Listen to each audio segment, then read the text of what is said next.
हाँ, इस चैप्टर में आज हमारा चौथा दिन है। कल तक हमने कुछ महत्वपूर्ण चीजें पढ़ी थी। आज हम आगे बढ़ रहे हैं। आज का पहला टॉपिक है हमारा दो समांतर प्लेटों के बीच विद्युत क्षेत्र। देखिएगा, काफी इंपॉर्टेंट है। दो समांतर प्लेटों के बीच विद्युत क्षेत्र।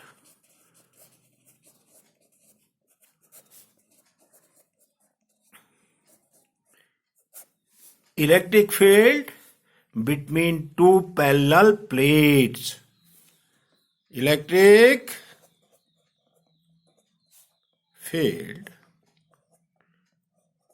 एक बच्चे ने पूछा था इलेक्ट्रिक फील्ड या इलेक्ट्रिक फील्ड की इंटेंसिटी क्या दोनों एक ही चीज है? जब हम लेक्चर शुरू कर रहे थे, जहां विद्युत क्षेत्र जब हमने शुरू करा था, तो हमने वहीं बोल दिया था बुक्स में लिखा होगा विद्युत क्षेत्र, और हमने लिखा था विद्युत क्षेत्र की तीव्रता, और वही डिस्कस कर दिया था कि विद्युत क्षेत्र या विद्युत क्षेत्र की तीव्रता का एक ही अर्थ होता है, इलेक्ट्रिक फील्ड इंटेंसिटी।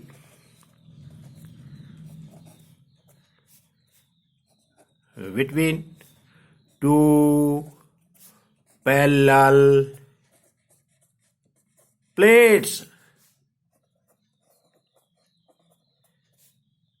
और आगे काम आएगा बहुत ज्यादा जब हम कैपेसिटर समांतर पट्टिका संधारित्र पढ़ेंगे, पैरेलल प्लेट कैपेसिटर पढ़ेंगे, तो ये चाहिए हमको, इसलिए यहां डिस्कस कर दे रहा हूं।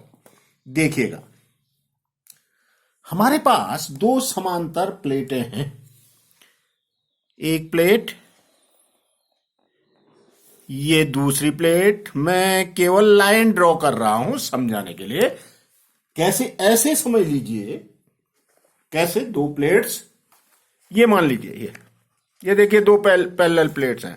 पतली प्लेट है, ये तो माचिस के डिब्बे से मैं समझाने की कोशिश कर रहा हूं। ये मोटी दिख रही है, इतनी मोटी नहीं है भाई, पतली प्लेट है। समांतर पट्टिका संधारित्र पढ़ेंगे तो पतली प्लेटें होती है। देखिएगा, ये प्लेटें हैं, मान लीजिए आप, दो पैरेलल प्लेट्स हैं ये। इनके बीच में एक प्लेट से दूसरी प्लेट की ओर फील्ड इंटेंसिटी कहां से कहां को होगी, कितनी होगी, पीछे वैसे हम डिस्कस कर चुके हैं, फिर रिपीट कर रहा हूं। देखिएगा, क्या इस प्लेट को सपोज हमने धन आवेश दिया। इस प्लेट पर है कैसा चार्ज? Plus Q. और इसके समीप वाली दूसरी प्लेट पर विद्युत प्रेरण के द्वारा उतना ही नेगेटिव चार्ज आ जाएगा। ये पतली प्लेटें इसको चार्ज कर रहे हैं, आवेशित कर रहे हैं प्लेटों को, तो हम क्या कर सकते हैं भाई? इन प्लेट्स के बीच एक बैटरी को जोड़ देंगे। ये बैटरी का पॉजिटिव टर्मिनल इधर दे देंगे और नेगेटिव टर्मिनल यहां दे देंगे, और इसका बाहरी पृष्ठ अर्थ कर देंगे, तो ये इसके भीतरी पृष्ठ पर ऋणावेश रह जाएगा और इस पर धनावेश। मतलब बैटरी का धन सिरा यहां लगा रखा है, ऋण सिरा यहां लगा रखा है, ये मान लीजिए। ये जो प्लेट्स हैं, इनका एरिया सपोज दो समान क्षेत्रफल वाली प्लेटें हैं, समान आकार की प्लेट है, इसका भी एरिया है, इसका भी एरिया। इनके बीच की डिस्टेंस, ये डिस्टेंस, ये परपेंडिकुलर डिस्टेंस है। चलिए इसको मैं डी मान लेता हूं। प्रत्येक प्लेट पर चार्ज क्या मान लें? क्यू। एक पर प्लस, दूसरे पर उतना ही माइनस। अब हमने इसके प्लेटों के बीच में एक बिंदु लिया था, पीछे गाउस की एप्लीकेशन करी थी, तो हमने इलेक्ट्रिक फील्ड इंटेंसिटी निकाली थी भाई।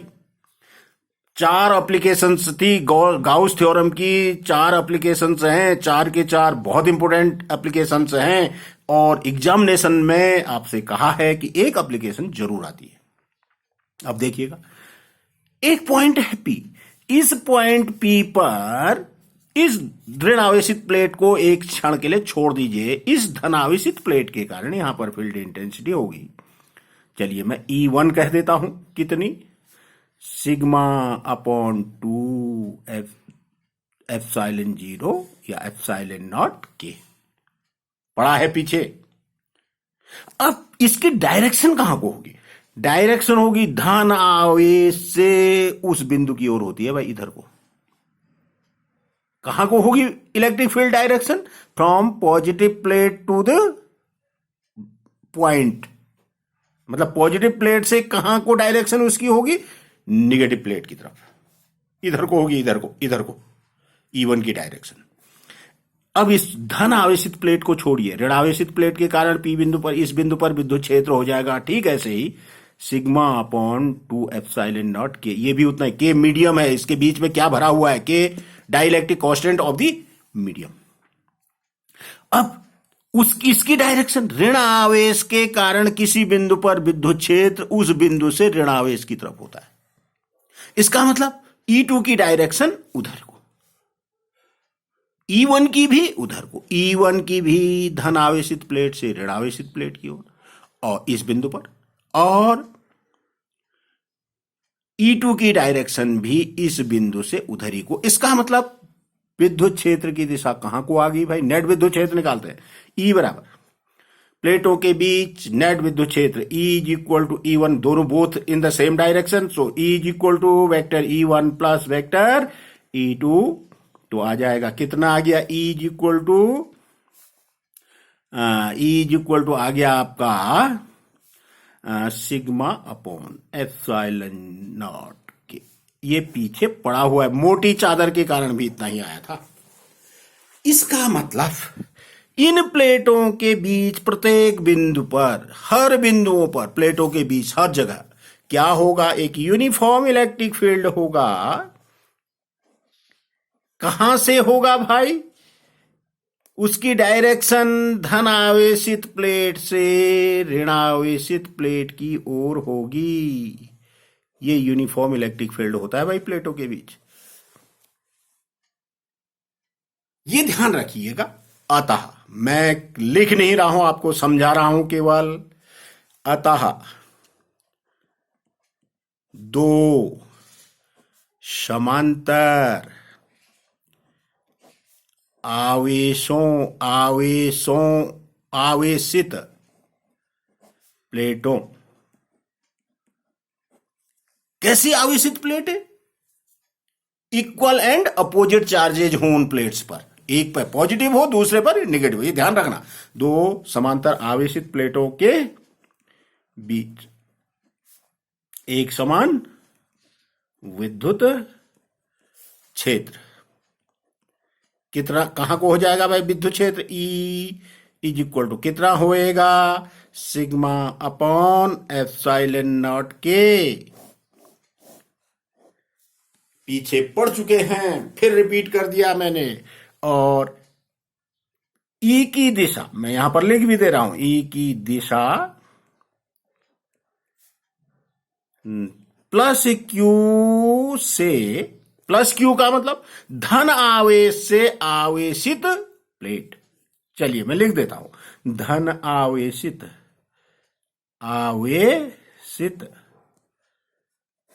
प्लेट से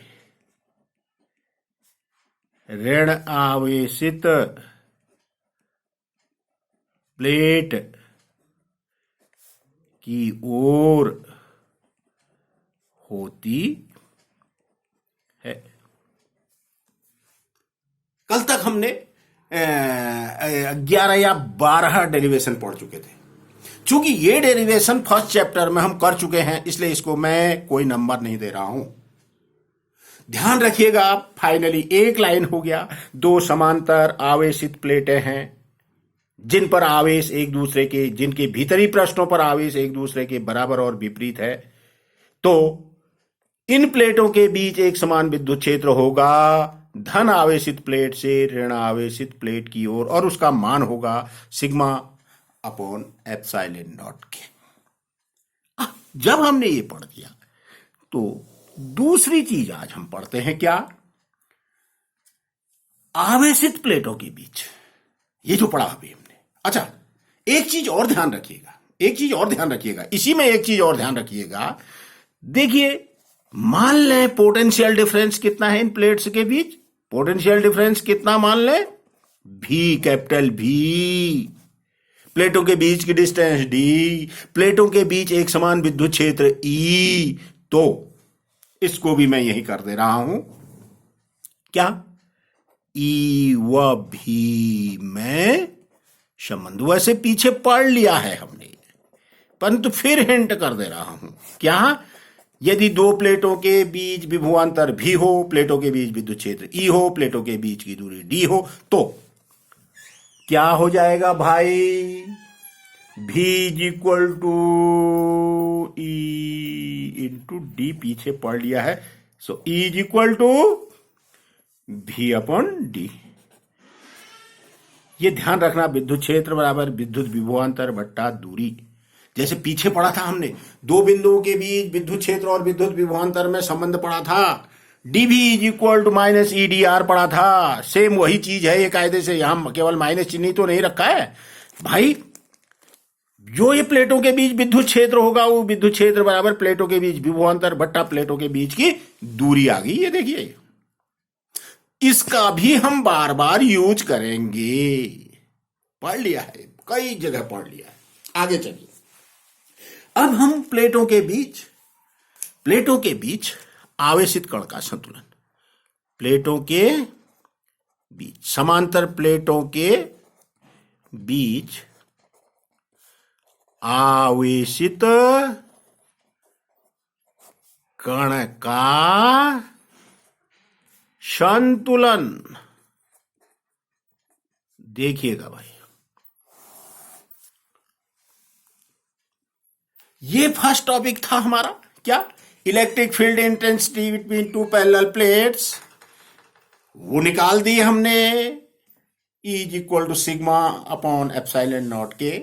the uniform electric field intensity between plates, E is equal to sigma upon epsilon zero not K इतना आएगा। And the direction of electric field is from positive plate to negative plate.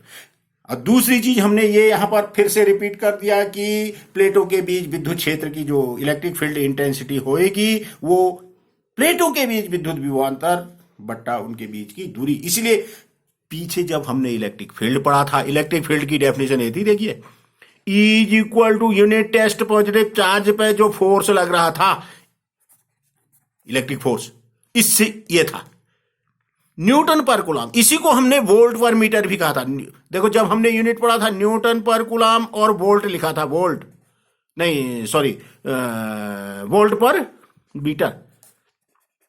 तो electric field intensity का ऐसा unit या तो Newton पर coulomb या volt पर मीटर भी होता है, इसलिए होता है। आइए कण का संतुलन पढ़ते हैं, थोड़ा समझ लीजिएगा।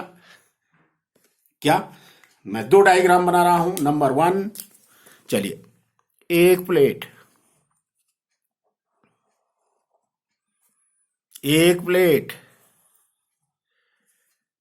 दूसरी प्लेट, एक प्लेट, दूसरी प्लेट। चलिए, मैं इन प्लेटों के बीच एक बैटरी जोड़ देता हूं, एक बैटरी लेता हूं। आप ऐसा मान लीजिए, ऊपर मैं नेगेटिव टर्मिनल, बैटरी का, सेल का नेगेटिव टर्मिनल, और नीचे क्या जोड़ रहा हूं, पॉजिटिव टर्मिनल। पॉजिटिव टर्मिनल तो नीचे जोड़ दिया, नेगेटिव टर्मिनल कहां जोड़ दिया। कितना पोटेंशियल डिफरेंस इनके बीच हो गया भाई, इसके बीच पोटेंशियल डिफरेंस कितना हो गया, सपोज भी प्लेटों के बीच की डिस्टेंस डी है। अब इस प्लेट पे आ गया नेगेटिव चार्ज, आया, और इस प्लेट पे कितना आ गया, पॉजिटिव चार्ज, उतना ही, प्लस क्यू। ये टू पैरेलल प्लेट्स हैं, बट चार्ज्ड प्लेट है। और कैसे चार्ज है, इक्वल एंड अपोजिट चार्ज है इन पर। ये एक प्लेट ये है, एक ये है ऊपर से, ऐसे नहीं है, ऐसे नहीं, ऐसे पैरेलल तो है, ऐसे रखी है, ये वर्टिकल प्लेन पर रखी है, ये खड़े वाले तल पर रखी है, खड़े वाले तल पर। अब देखिएगा, अभी हमने प्लेटों के बीच balancing of a charge particle between plates पढ़ रहे हैं। इंग्लिश मीडियम वाले बच्चे, balancing of a charge particle in the uniform electric field means between plates. अब देखिए, अभी हमने इलेक्ट्रिक फील्ड पढ़ा है भाई। इलेक्ट्रिक फील्ड प्लेटों के बीच the uniform electric field intensity होती है भाई प्लेटों के बीच, और उसकी डायरेक्शन कहां से कहां को होती है भाई? पॉजिटिव से नेगेटिव की तरफ होती है भाई। क्या आपकी बात सबकी समझ में आ गया? ये देखिए, ऊपर पढ़ा था हमने, पॉजिटिव से नेगेटिव की तरफ इलेक्ट्रिक फील्ड की डायरेक्शन होगी, क्योंकि वो वेक्टर क्वांटिटी है।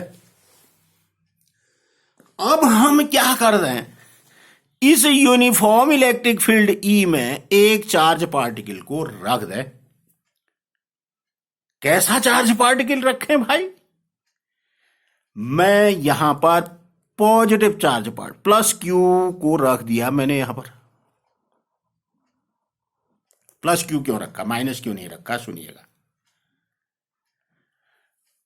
अब जब इलेक्ट्रिक फील्ड में किसी पॉजिटिव चार्ज को रखा जाता है तो positive charge electric field direction में फोर्स अप्लाई होता है उस पर।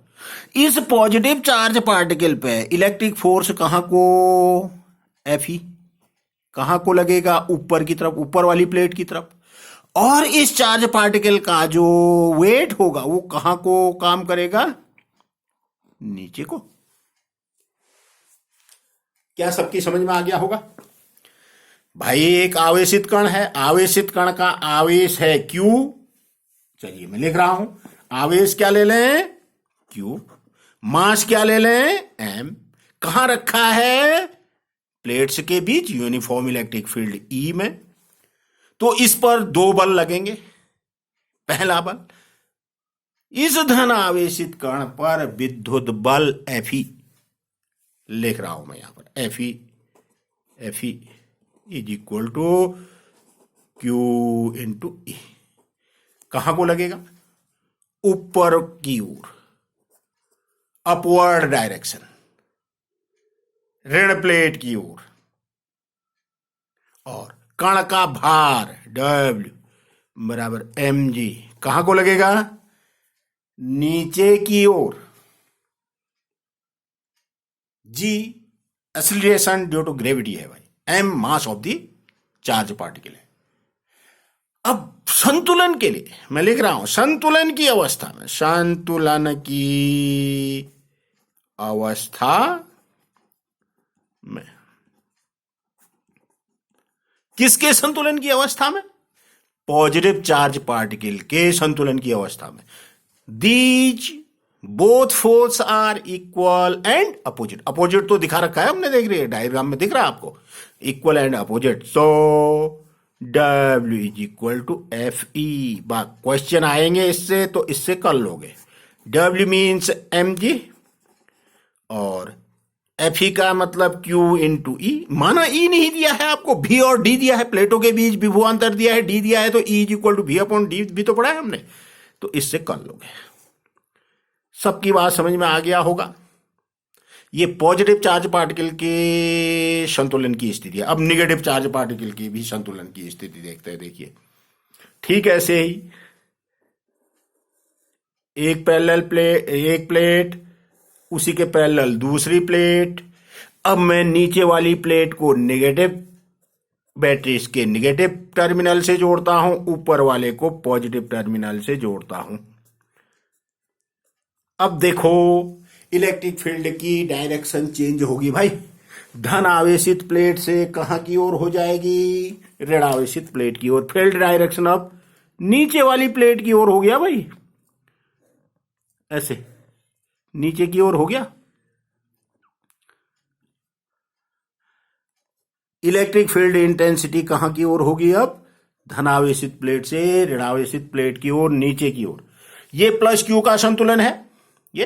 अब मैं इस यूनिफॉर्म इलेक्ट्रिक फील्ड ई में, जो नीचे वाली प्लेट की तरफ है, नेगेटिव प्लेट की ओर है, एक पार्टिकल रख देता हूं जिस पर आवेश है माइनस क्यू।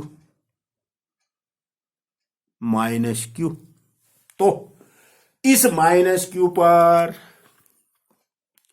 माइनस क्यू आवेश पर विद्युत बल, ऋण जो आवेश होता है वो विद्युत क्षेत्र के विपरीत चलता है। विद्युत क्षेत्र नीचे को है तो इस पर बल ऊपर को लगेगा। Fe तो लगेगा ऊपर को, और इसका वेट कहां को होगा? नीचे को। वेट हमेशा नीचे को होता है, इसमें भी नीचे को होता है। उसमें Fe ऊपर को था, इसमें भी Fe ऊपर को है, परंतु हमने फील्ड डायरेक्शन चेंज कर दी। ये देखिए, चेंज करिए, यहां निगेटिव, अब यहां पॉजिटिव हो गया, यहां पॉजिटिव, यहां निगेटिव हो गया। वैसे भी ऋण आवेशित कण को धन आवेशित प्लेट अपनी ओर खींचेगी, और ऋण आवेशित प्लेट ऋण आवेशित कण को प्रतिकर्षण बल से ऊपर को भगाएगी। यहां धन आवेशित प्लेट धन आवेशित कण को ऊपर की ओर ऋण आवेशित प्लेट की तरफ भगाएगी। वैसे भी तो दिख रहा है। अगेन क्या हो जाएगा? Fe संतुलन की अवस्था में क्या लिख दोगे? संतुलन की अवस्था में। किसके संतुलन की अवस्था में? निगेटिव चार्ज पार्टिकल के बैलेंसिंग कंडीशन में, ऋणावेशित कण के संतुलन की अवस्था में। फिर वही W is equal to Fe। फिर वेट किसके इक्वल हो जाना चाहिए? इलेक्ट्रिक फोर्स के इक्वल हो जाना चाहिए। W is equal to Fe, W is equal to Fe। Weight भी वेक्टर क्वांटिटी है भाई, फोर्स होता है वो। अच्छा, mg is equal to Q into E।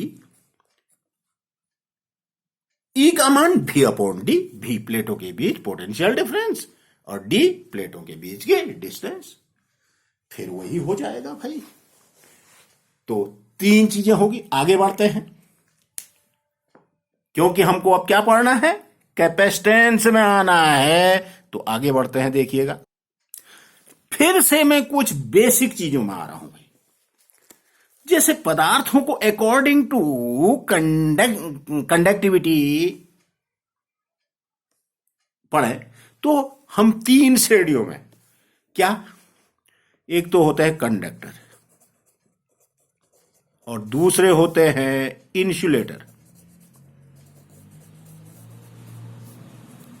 और तीसरे होते हैं सेमीकंडक्टर। सेमीकंडक्टर पूरा चैप्टर है, बाद में पढ़ेंगे, अभी यहां डिस्कस नहीं करेंगे। ये सेमीकंडक्टर वाला पूरा चैप्टर है भाई।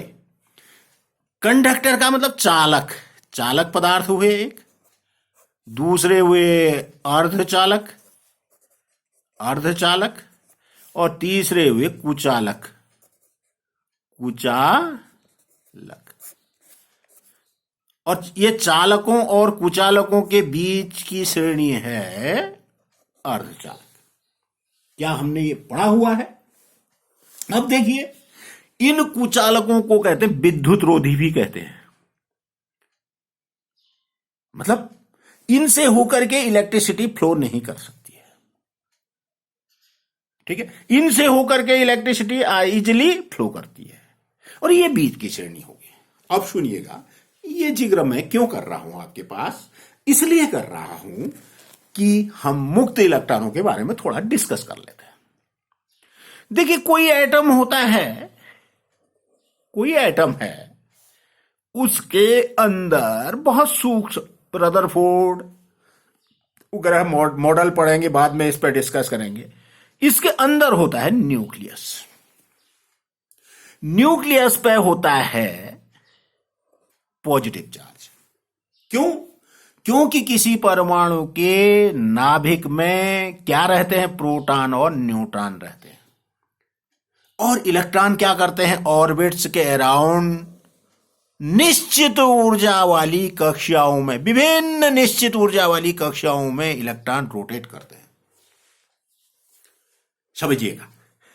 अब जो इस नाभिक से, सपोज ये पहली कक्षा है मान लीजिए, ऐसे ही दूसरी कक्षा, तीसरी कक्षा, चौथी, आउटर साइड की जाएंगे, तो जो ये इलेक्ट्रॉन होते हैं, इलेक्ट्रॉन और नाभिक के बीच एक स्ट्रॉन्ग इलेक्ट्रिक फोर्स आपस में लगता है, मतलब आकर्षण का बल लगता है। स्ट्रॉन्ग भी मत कहिए, चलिए, क्योंकि बाद में तो हम इसको न्यूक्लियर फोर्सेज में आएंगे तो वहां डिस्कस करेंगे। अब ये इलेक्ट्रॉन इस नाभिक से बने हैं। जो जो हम उच्च ऊर्जा स्तरों की ओर जाएंगे, ये विद्युत बल जो आकर्षण का था, ये धीरे धीरे कम होता जाएगा। कम होता जाएगा तो क्या होगा भाई? जो बाहर वाली कक्षाएं होंगी, उन बाहर वाली कक्षाओं में इलेक्ट्रॉन जो होंगे आसानी से उस परमाणु में, उस पदार्थ में फ्री हो जाएंगे, मुक्त होने लगते हैं। मुक्त, उनको कहते हैं मुक्त इलेक्ट्रॉन।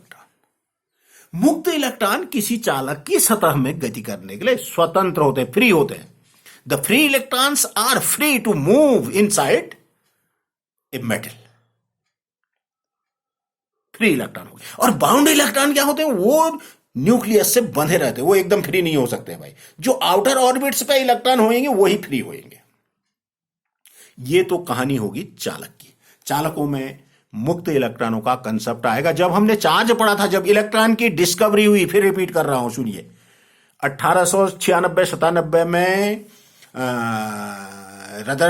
जे टॉमसन ने इलेक्ट्रॉन की खोज की। इलेक्ट्रॉन की खोज हुई तो आवेश का जो मॉडर्न कंसेप्ट आया, इलेक्ट्रॉन सिद्धांत जो हमने कहा था, वो इसी पे बेस्ड है। मतलब कोई ऑब्जेक्ट इलेक्ट्रॉनों को लेगा देगा, तो लेने देने से कि उस पर इलेक्ट्रॉन कम या ज्यादा हो जाएंगे तो तभी तो आवेशित होती है वस्तुएं। वो पीछे पड़ चुके हैं। आप सुनिएगा, अब मैं आ रहा हूं इंसुलेटर पे। मतलब विद्युत रोधी पदार्थों में क्या होते हैं? जो पास वाली कक्षाएं उससे तो बंधे ही रहते हैं, जो आउटर, जो लास्ट बाहर वाली कक्षाएं होती हैं, उनसे भी इलेक्ट्रॉन नाभिक से बंधे रहते हैं, वो फ्री नहीं होते हैं। इसीलिए तो एक कुचालक होते हैं। इनमें विद्युत का प्रवाह, उष्मा का प्रवाह आसानी से नहीं हो सकता है। नहीं क्या हो सकता है? निग्जिबल होता है, नगण्य होता है, नगण्य कुचालकों में। इनमें बहुत ज्यादा होता है, इजिली फ्लो करता है। तो मुक्त इलेक्ट्रॉन का कंसेप्ट आ गया भाई। तो हम ये कह देंगे कि चालकों में क्या होंगे? मुक्त इलेक्ट्रॉन होंगे। और वो मुक्त इलेक्ट्रॉन चालकों की सतह पर गति करने के लिए स्वतंत्र होते हैं। These free electrons are easily, freely move inside the whole surface of a conductor. अब सेमी कंडक्टर की तो मैंने कह दिया आपसे, अभी जिक्र नहीं कर रहा हूं क्योंकि पूरा चैप्टर पड़ा है हमारे पास। और इस सेमी कंडक्टर से जब हम सेकंड बुक में आएंगे तो वहां 7 मार्क्स का आता है, एनसीईआरटी बोर्ड में, सीबीएसई बोर्ड में और उत्तराखंड बोर्ड में। तो ये कंसेप्ट हो गया। तो अब हम बढ़ते हैं आगे, क्या? धारिता के कंसेप्ट में। अच्छा हाँ, एक चीज और ध्यान दीजिए। माना कोई एटम है, एटम जो सपोज हाइड्रोजन एटम था, उससे इलेक्ट्रॉन निकल गया तो H पॉजिटिव बना, ये आयन बन गया, आयन, हाइड्रोजन आयन हुआ है, धन आयन हुआ है। ये मूव नहीं करता है भाई। ये क्या करता है? ये इसके कारण ये बद्ध आवेश है। ये धन आयन जो है इस केस में ये बद्ध आवेश है। This is bound charge. Free electrons का तो फ्री चार्ज हुआ, फ्री इलेक्ट्रॉन्स मूव करेंगे। और जो बद्ध आवेश होगा, बद्ध आवेश का मतलब बाउंड चार्ज है, वो मूव नहीं करेगा। मैं किसी सॉल्यूशन की बात नहीं कर रहा हूं। सॉल्यूशन को हम रिजॉल्व करते हैं, वो निगेटिव और पॉजिटिव आयंस पे रिजॉल्व हो जाता है, वो मूव करते हैं, उसकी बात नहीं कर रहा हूं, केवल इस एटम की बात कर रहा हूं। आइए तो अब हम अगला आते हैं, किस पे? बहुत ही महत्वपूर्ण टॉपिक। ये कुछ सामान्य जानकारी वैसे ही हमने डिस्कस करा। अगली टॉपिक में आता हूं मैं। अगला टॉपिक है हमारा धारिता। धारिता, कैपेसिटेंस।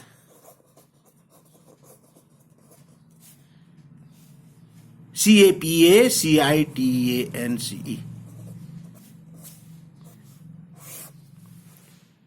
अभी इसको ऐसे समझिए कि इसको कैपेसिटी के हिसाब से भी समझिए। धारिता पढ़ रहे, धारिता का कॉन्सेप्ट क्या है? देखिए, जब किसी चालक, कोई कंडक्टर ले लेते हैं, किसी चालक को जब हम आवेश देते हैं, अब चालक कैसा होता है? हमने प्लेट से पढ़ी, थिन सीट पढ़ी, थिक सीट पढ़ी, स्पेरिकल सेल पढ़ा, गोली चालक भी पढ़ा, ठोस गोला, खोखला गोला, कुछ भी हो सकता है, किसी चालक पदार्थ का। जब हम किसी चालक को क्या देंगे, आवेश देंगे। सपोज हमारे पास, थोड़ा सा रफ समझिएगा, पहले एक गोला था, गोला छोटा सा, चलो एल्युमिनियम का गोला मान लीजिए, या कॉपर का एक छोटा सा स्फीयर मान लीजिए। इसका इनिशियली पोटेंशियल क्या है, 0। और पोटेंशियल, क्योंकि गोली चालक का पोटेंशियल पीछे पड़ा है हमने भाई, B बराबर 1/4/ε0 एप्सिलॉन नॉट के Q/R, R उसकी रेडियस थी, इसका पोटेंशियल एट द सरफेस पड़ा था हमने। इसका इनिशियल पोटेंशियल क्या है, 0। और इस पे इनिशियली चार्ज क्या है, 0। मतलब इसने कोई भी इनिशियली अभी चार्ज कंटेन नहीं किया हुआ है।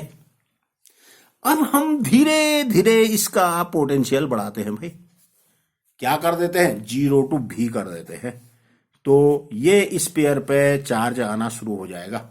कितना हो जाएगा, 0 to Q। परंतु किसी चालक को हम मैक्सिमम एक लिमिट तक ही आवेशित कर सकते हैं। पोटेंशियल 0 to V करा तो चार्ज कितना आ गया, 0 to Q। ये बोथ आर डायरेक्टली प्रोपोर्शनल है, ये एक दूसरे के प्रोपोर्शनल है भाई, ठीक है। अब सुनिएगा, इसको ऐसे समझ लीजिए कि जैसे नल, पानी का नल में पानी आ रहा है, नीचे एक बाल्टी लगा दे, बाल्टी पानी से, पानी नल खोला हमने, पानी बाल्टी में गिरता रहा, गिरता रहा, गिरता रहा, गिरता रहा, पानी उसमें लेवल ऊपर आता रहा, भर गया। अब आपका नल खुला है, पानी की जितनी धारिता थी, मतलब उस पर जितना पानी आ सकता था, जितनी उसकी क्षमता थी, वो तो भर गया। अब क्या होगा, आपने नल खुला छोड़ दिया तो पानी बाल्टी से बाहर जमीन की ओर जाना शुरू, गिरना शुरू हो जाएगा। तो एक लिमिट तक ही धारिता होती है भाई।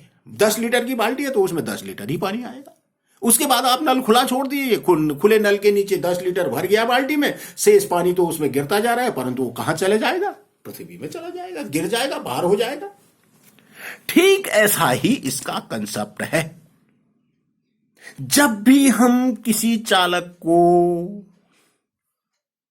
क्या करते हैं, आवेशित करना है हमको, तो उसके विभव को धीरे धीरे इंक्रीज कराएंगे, तभी वो आवेशित होना शुरू होगा। पहले मैं एक छोटी सी बेसिक डेफिनेशन लिख देता हूं,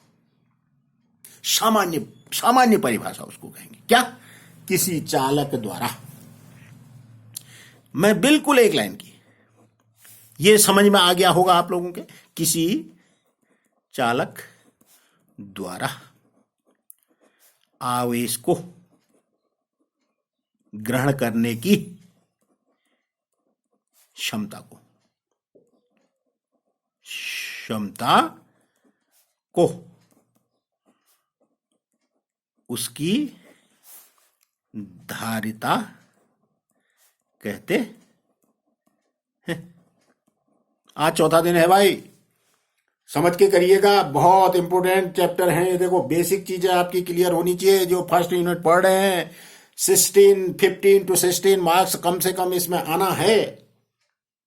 धारिता कहते हैं भाई। तो किसी चालक द्वारा आवेश को ग्रहण करने की क्षमता सिंपल भाषा में कहलाएगी उसकी धारिता, ठीक है। The efficiency of gaining charge by a conductor is its capacity। परंतु हम मैथमेटिकली ऐसी डेफिनेशन नहीं देंगे। ये तो बेसिक डेफिनेशन होगी। असली डेफिनेशन क्या है, जब किसी, ये परिभाषा आ गई भाई, अब परिभाषा आ गई, डेफिनेशन आ गई। क्या, जब किसी, ये असली डेफिनेशन ये दोगे, क्या दोगे, जब किसी चालक को आवेशित किया जाता है किया जाता तो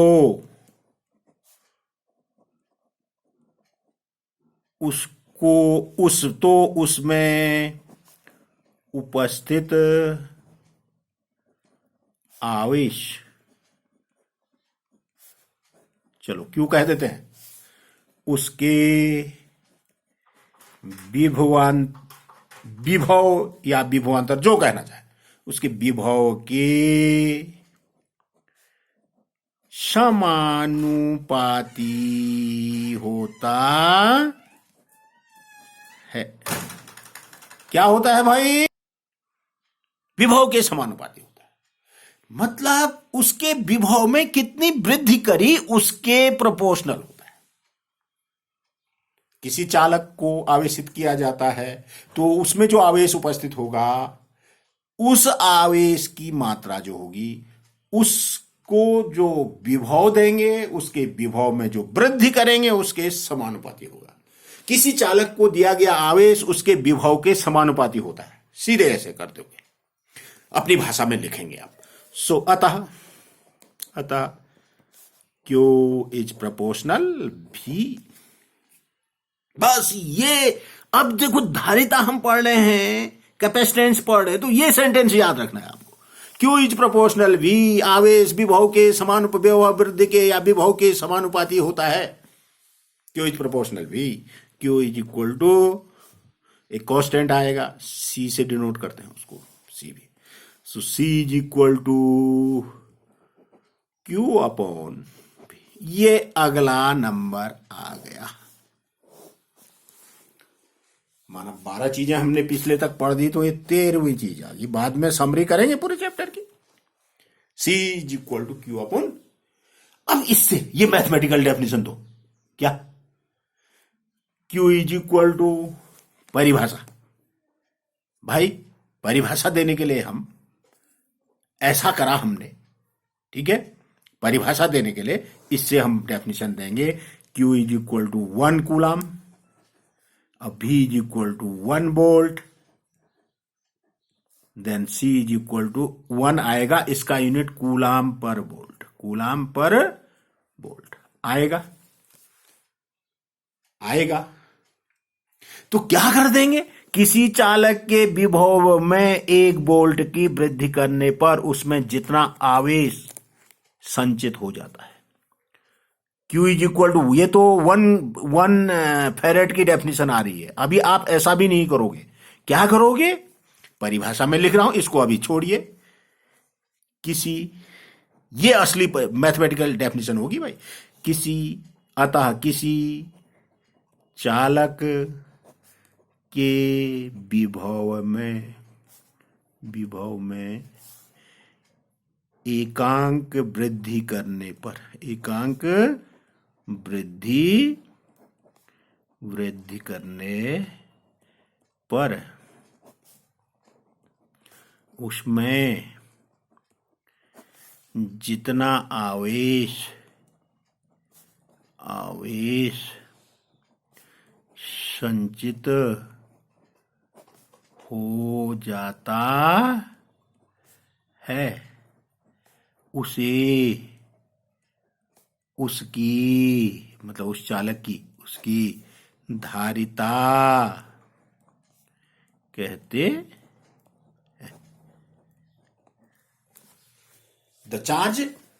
The amount of charge contained by a conductor by increasing 1 volt potential is known as its capacitance। किसी चालक के विभव में एकांक वृद्धि करने, 1 वोल्ट की वृद्धि करने पर, ये देखिए डेफिनेशन देने के लिए, if V is equal to 1 volt then C is equal to क्यों होगा कि नहीं, तो आ जाएगी इसकी डेफिनेशन आ गई। अब हम इसके SI मात्रक Q इज प्रोपोर्शनल भी याद रखना है आपको, बस बार बार। Q इज प्रोपोर्शनल भी, Q is equal to CV, C बराबर Q अपॉन V। कोई दिक्कत ही नहीं होगी। देखो बेसिक चीजें हैं, बेसिक चीजों को बड़े ध्यान से पढ़िएगा। मात्रक हो गया इसका SI मात्रक,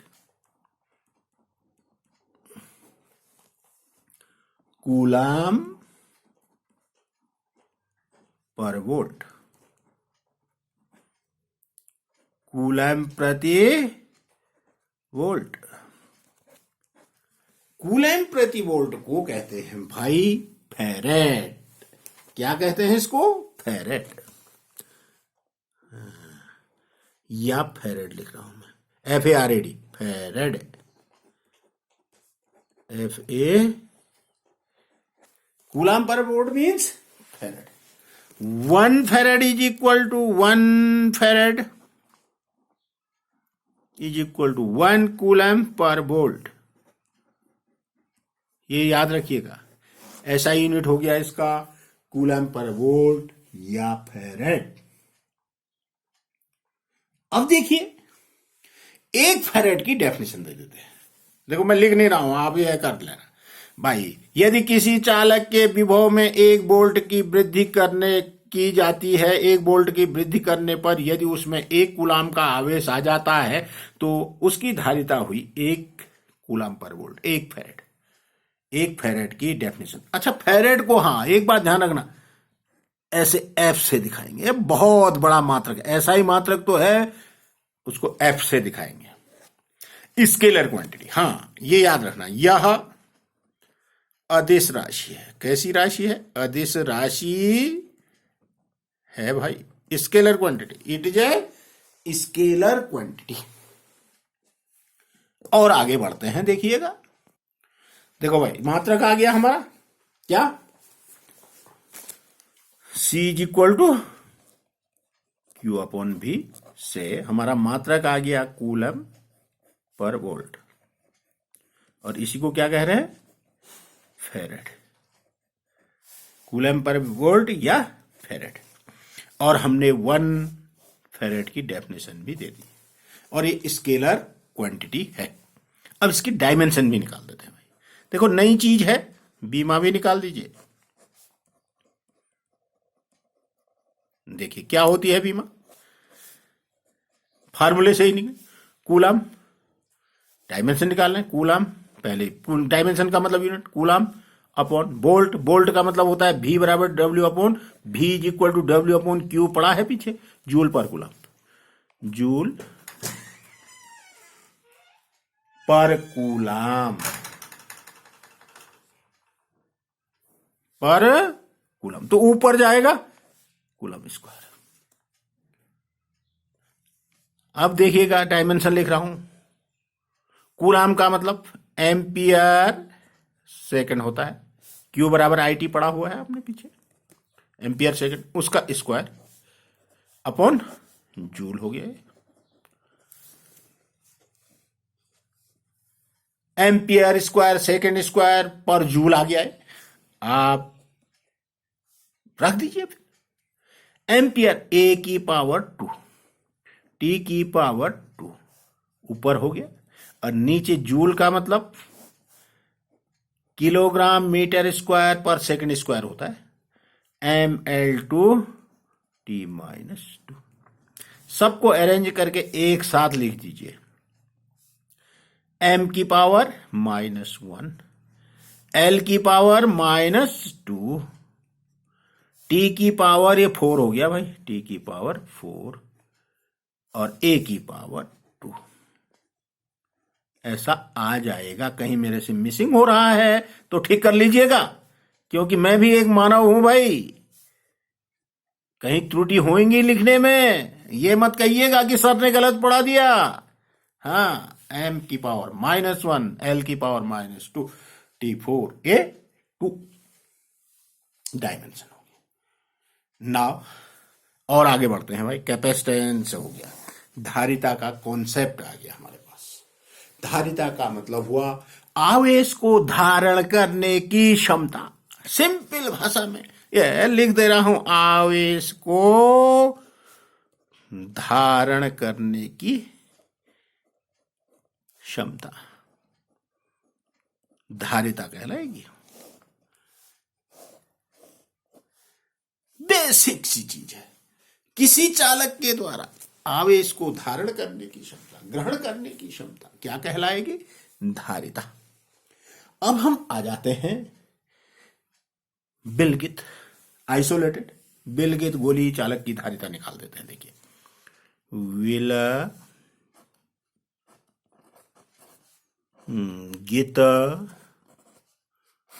गोलीय चालक की धारिता। विलगित का मतलब आइसोलेटेड होता है, ठीक है। Capacitance of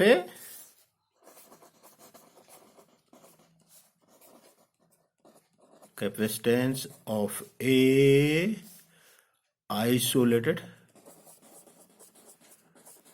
spherical conductor.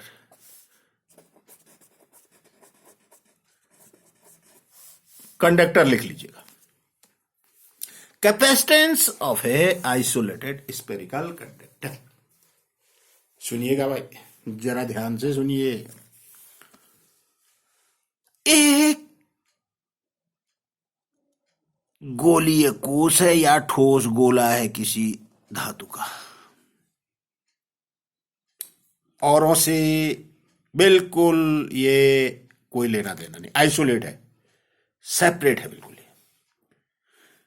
Suppose इसकी रेडियस मान लेता हूं मैं, चलिए कैपिटल आर मान लेता हूं। इसको आवेश देते हैं भाई, आवेश।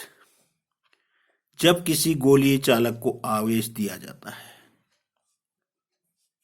तो वह आवेश उसके पृष्ठ पर एक समान रूप से फैल जाता है, वितरित हो जाता है। इसकी रेडियस होगी आर और इसको हमने चार्ज कितना दे दिया, प्लस क्यू। ठीक हो गया। तो पीछे हमने आवेश का पृष्ठीय घनत्व पढ़ा हुआ है, सिग्मा बराबर क्यू अपॉन ए। का मतलब पीछे की चीजें रिपीट कर रहा हूं। इसका क्षेत्रफल हुआ 4 पाई आर स्क्वायर, एरिया क्या हुआ इसका 4 पाई आर स्क्वायर, तो सिग्मा हो गया Q upon 4 pi R square. ठीक हो गया। हमको क्या निकालनी है, इसकी धारिता। तो धारिता के लिए हमको क्या चाहिए, धारिता के लिए हमको चाहिए Q और V। सब में यही लगेगा, Q is proportional V, Q is equal to CV, C बराबर Q अपॉन V। तो हमको Q तो मालूम है, प्लस Q है, Q तो मालूम है, इस पर चार्ज प्लस Q है। V पोटेंशियल निकाल देते हैं, गोलीय चालक का विभव निकाल देते हैं। कहां निकाल देते हैं, पृष्ठ पर। पिछले लेक्चर में जब हमने डिस्कस करा था तो पोटेंशियल निकाला था स्फेरिकल कंडक्टर के द्वारा, कहां कहां निकाला था, बाहर, पृष्ठ पर, अंदर। अंदर और पृष्ठ पर सब एक समान होता है, बाहर जितनी दूरी बढ़ती जाएगी उस अकॉर्डिंग पोटेंशियल कम होता जाएगा। ठीक है, 2 लाइन लिख देता हूं। माना गोली, क्योंकि यह आता है गोलीय चालक की त्रिज्या आर, वह उस पर आवेश प्लस क्यू है। माइनस भी हो सकता है, हमने प्लस लिया है, कोई दिक्कत नहीं। माइनस होता तो आवेश का पृष्ठीय घनत्व का चिन्ह होता है माइनस, तब विभव भी क्या होता है इसके पृष्ठ का, माइनस। धन आवेश के कारण विभव क्या होता है, धन। ऋण आवेश के कारण विभव क्या होता है, ऋण। अतः गोलीय, और ये गोलीय चालक किसी माध्यम में रखा है के, जिसका डाइलेक्ट्रिक कांस्टेंट के है। माना गोलीय चालक, अच्छा माना क्यों, अतः गोलीय चालक के पृष्ठ पर विभव, potential at the surface of the sphere. Let us, we have a spherical conductor of radius r and it consists charge plus q. It contain charge plus q. ऐसा लिख लोगे। So the potential at the surface of the spherical charge conductor V is equal, पढ़ा है कल V is equal to, इसीलिए मैं कह रहा था बहुत इंपॉर्टेंट है, उसको देख लीजिएगा, 1/4πε0 के Q अपॉन आर। आर पृष्ठ का, पृष्ठ से बाहर होता तो Q अपॉन एक्स लिखा था हमने, पृष्ठ के अंदर भी इतना ही होगा, नंबर 1। अब धारिता की परिभाषा है भाई, अतः गोलीय चालक की, अतः गोलीय चालक की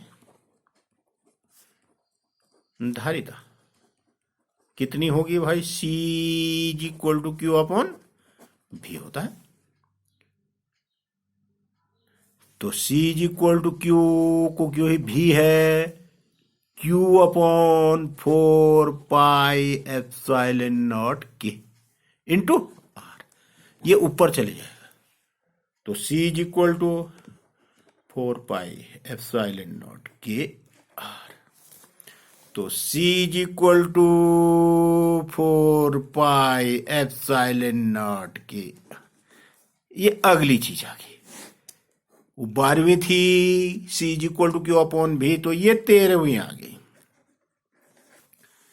यदि कोई मीडियम नहीं होएगा तो K इज इक्वल टू 1, तब C is equal to 4πε0 R आएगा। एक इसकी एप्लीकेशन भी कर देते हैं, क्योंकि वो कभी कभी पूछ भी लिया जाता है। क्या एप्लीकेशन करते हैं देखिए, चलिए एक क्वेश्चन ही हो गया छोटा सा। पृथ्वी को 6400 किलोमीटर त्रिज्या का गोलीय चालक मानते हुए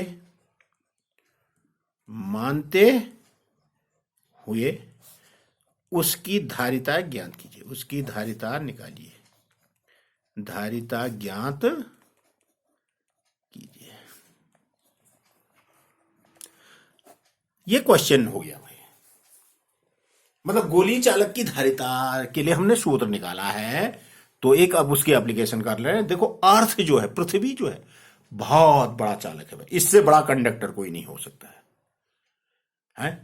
पूरा जल इसमें समा जाता है, ऊंचाई से नीचे की ओर गिर जाता है, समुद्र में समा जाता है, थंडिंग होती है वो इलेक्ट्रिसिटी इसके में समा जाती है, इसलिए बहुत बड़ा इंसुलेटर है, नहीं सॉरी कंडक्टर है भाई, बहुत बड़ा चालक है। अब देखिएगा हम क्या करते हैं, इसकी धारिता निकाल देते हैं, इसका सॉल्यूशन करेंगे। बहुत बेसिक चीज है भाई, पृथ्वी की त्रिज्या दी है, पृथ्वी की the radius of the earth, पृथ्वी की, assuming calculate the capacitance of the earth assuming that its radius is 6400 kilometre, ऐसा एज्यूम कर ले। होती भी इतनी है, पृथ्वी की त्रिज्या इतनी तो होती है, 6370 किलोमीटर होती है भाई। जब वो गुरुत्वाकर्षण वाला पार्ट पढ़ा था तो हमने वहां ग्रेविटी वाला पढ़ा था, तो वहां अर्थ के बारे में बहुत सारा डिस्कस करा था। पृथ्वी की त्रिज्या आर मान लीजिए 6400 किलोमीटर, किलोमीटर में है देखो ये, तो हमको काम तो ऐसा ही सिस्टम में करना है, किलोमीटर को मीटर में बदल दीजिए। 6400 का मतलब 6.4 गुणा 10 की घात 6 मीटर हो गया, बार बार करा है। अरे भाई किलोमीटर में 10 की घात 3000 होता है, 10 की घात 3 4 5 6, 6.4 गुणा 10 की घात 6 मीटर। के बराबर 1, पृथ्वी के चारों ओर वाई होती है, तो के किस माध्यम में है पृथ्वी, वाई मान लोगे, के बराबर 1। तो धारिता पृथ्वी की धारिता निकालनी है, C बराबर 4πε0 R, के बराबर तो 1 हो गया।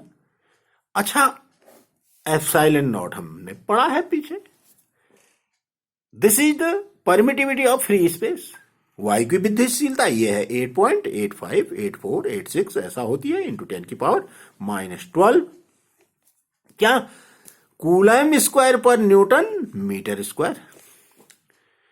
पाई आपको मालूम है, रख दो मान, तो C इज इक्वल टू आ गया भाई 4 पाई, चलिए मैं 3.14 रखता हूं, 22/7 गुणा एप्सिलॉन हो गया 8.85 8.5 यार 22/7 से करोगे तो इजी बढ़ जाएगा, क्योंकि 7 से ये कटेगा, ठीक है, इंटू आर। ये हो गया 6.4 इंटू 10⁶। कैलकुलेट करोगे, अच्छा ये 10⁻, इसमें -12 हमारी छूट गई, 10⁻−12 और है, तो ये आ गया कितना, चलो अंकों को एक साथ कर लो, 4 इंटू 3.14 इंटू 8.85 इंटू 6.4, इसको तो एक साथ कर लीजिए, इतनी चीज मल्टीप्लाई कर लेना, इंटू 10⁻⁻6। ठीक है जी, इतना आ गया। अब इसको गुणा करेंगे आप, एक मिनट। अच्छा ये आ गया भाई, कितना गुणा कर दोगे तो ये लगभग 711 के आसपास आएगा, गुणा 10⁻6। क्या है, ऐसा यूनिट होता है फेरेड, तो इसको आप लिख देना 711 माइक्रो फेरेड। अब देखिए हमने लंबा कैलकुलेशन करा, ध्यान रखना अर्थ की जो धारिता होती है, अर्थ की जो कैपेसिटेंस होती है 711 माइक्रो फेरेड होती है भाई। सुनिएगा, सुनिए, यहां देखिए, ये हमने लंबा करा, इतना गुणा भाग, इसको शॉर्ट करने के लिए C बराबर, फिर देखिए दूसरा तरीका, बहुत सरल तरीका और इजी कर देते हैं, कुछ बच्चे ऐसे कर देते हैं, इसलिए मैंने ऐसे उठाया। अब देखिए C = 4πε0 के R है, K बराबर तो 1 है, K छोड़ दीजिए। अब देखिए 1/4πε0 ये होता है 9 × 10⁹ होता है ना, ये देखिएगा, इसका उल्टा कर दो, 4πε0 करोगे तो 1/9 × 10⁹ नीचे आएगा कि नहीं, तो C बराबर आ जाएगा 1/9 इंटू 10⁹9 इंटू R हो गया 6.4 इंटू 10⁻6 हो गया, 10⁻6 -6 नहीं, तो ये आ गया 6.4। अब इजी हो गया कि नहीं, इंटू 10⁻−3 हो गया, अरे 9 ऊपर जाएगा, -9 + 6 -3। अब 9 का भाग दे दो, 0. 9 7 63 1, 9 1 कम 9, 9 1 कम 9 गुणा 10⁻3, तो यह कितना आ गया 711 इंटू 10⁻6 आया कि नहीं, यही आ गया कि नहीं, इसी तरीके से करिए आप। अब सुनिए, हाँ एक चीज थोड़ा और मैं डिस्कस करता हूं, यूनिट हमने एसआई यूनिट क्या पढ़ा भाई, एसआई यूनिट किसका, ये कैपेसिटेंस का हमने पढ़ा कूलम पर वोल्ट, या इसी को हम क्या कह रहे थे, फेरेड। देखो फेरेड बहुत बड़ा एसआई मात्रक तो है, एसआई यूनिट तो है, परंतु बहुत ही बड़ा है।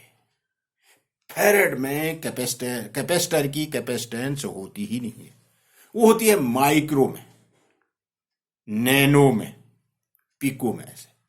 तो अदर यूनिट क्या होगी, अन्य मात्रक। मैं यहां हिंट कर दे रहा हूं, वहां थोड़ा मिस हो गया, अन्य मात्रक, अन्य मात्रक क्या हो गया, अन्य मात्रक 1 मिली फेरेड। फिर वही जैसे मिली कुलाम माइक्रो कुलाम ये था, वैसे इसको रिपीट करने की जरूरत नहीं थी, 10⁻³ फेरेड। 1 माइक्रो फेरेड 10⁻6 फेरेड। 1 नैनो फेरेड 10⁻9 फेरेड। क्वेश्चन में नैनो माइक्रो ये सब यूज होंगे। 1 पिको फेरेड, पिको का मतलब 10⁻12 फेरेड, पिको को माइक्रो 1 माइक्रो भी कहते हैं फेरेड। आज के लिए यहीं पर समाप्त करते हैं। अब हमको देखिए, हमने धारिता पढ़ी, धारिता का थोड़ा सा आपकी समझ में आ गया होगा। धारिता का मतलब आवेश को धारण करना, और इस आवेश को धारण करने की क्षमता को ही किसी चालक की धारिता कह देंगे। और उसके आधार पर हमने गोलीय चालक भी पढ़ लिया, गोलीय चालक की धारिता भी पढ़ ली। गोलीय चालक की धारिता पढ़ने के बाद हमने उसका एक एग्जाम्पल भी कर दिया। अर्थ को हमने एक स्पेरिकल कंडक्टर माना और उसकी धारिता आ गई हमारी लगभग लगभग 711 माइक्रोफैराड। शेष कल के लिए छोड़ते हैं। धारिता आगे बढ़ेंगे तो हम पैरेलल प्लेट कैपेसिटर, गोलीय संधारित्र, समांतर पट्टिका संधारित्र, ये सब पढ़ेंगे, उनका कॉम्बिनेशन पढ़ेंगे। और मुझे लगता है कि 2 लेक्चर में ये चैप्टर हमारा अब समाप्त हो जाना चाहिए, शेष कल के लिए।